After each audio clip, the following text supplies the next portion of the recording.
খরগোশে কীভাবে খাচ্ছে দেখেন, যেভাবে মানুষের বুড়ো মানুষের দাঁত থাকে না সেইভাবে টুক টুক টুক টুক টুক টুক করে খাতেই আছে খরগোশে। খরগোশের খামার তৈরি করা হবে এখন।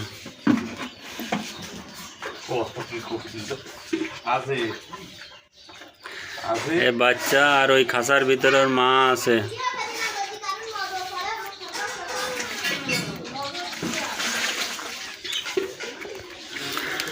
ওর মা আর আমি আপনাদের দেখাচ্ছি। এই দেখেন ওর মা, ওর মা কত সুন্দর খরগোশ। খাও বাবা খাও।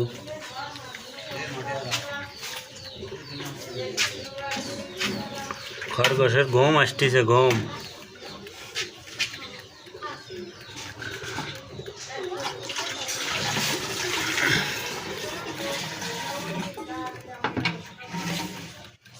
আপনারা জানাবেন খরগোশ কীভাবে লালন পালন করতে হয়, সেটা কমেন্টে জানাই দেবেন, কমেন্ট করে।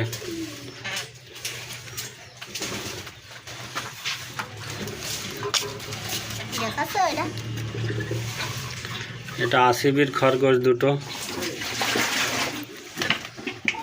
এই খাঁচায় বন্ধ করে দেওয়া হলো। ওর বাচ্চা এটা কিভাবে টুক টুক টুক টুক করে খেতেই আছে খরগোশ ছানাটা। দেখেন আর দিস না, কত সুন্দর সিনারি।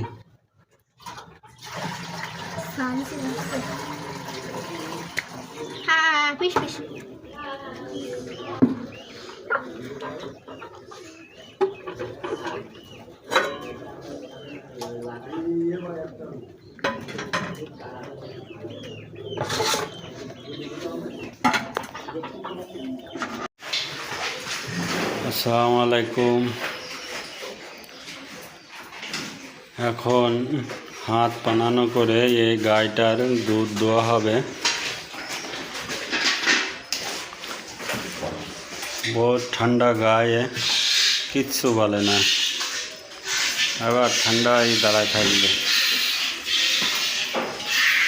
আপনি পিছন থেকে হাত দেন, যে দিক থেকে হাত দেন, ও কিচ্ছু বলবে না গায়ে।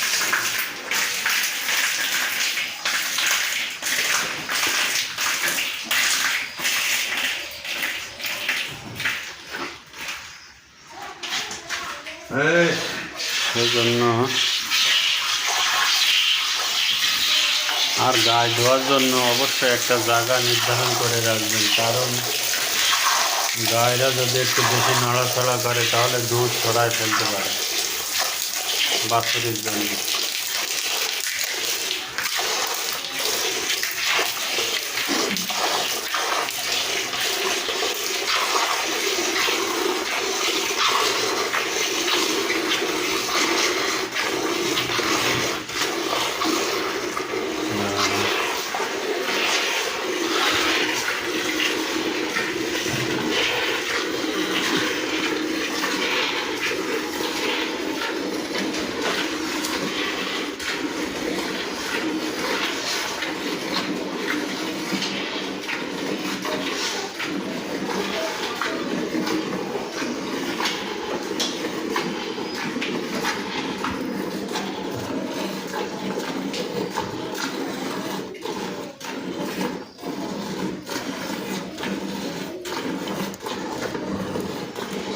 नोटिस ही कहना है।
এখানে শুষনে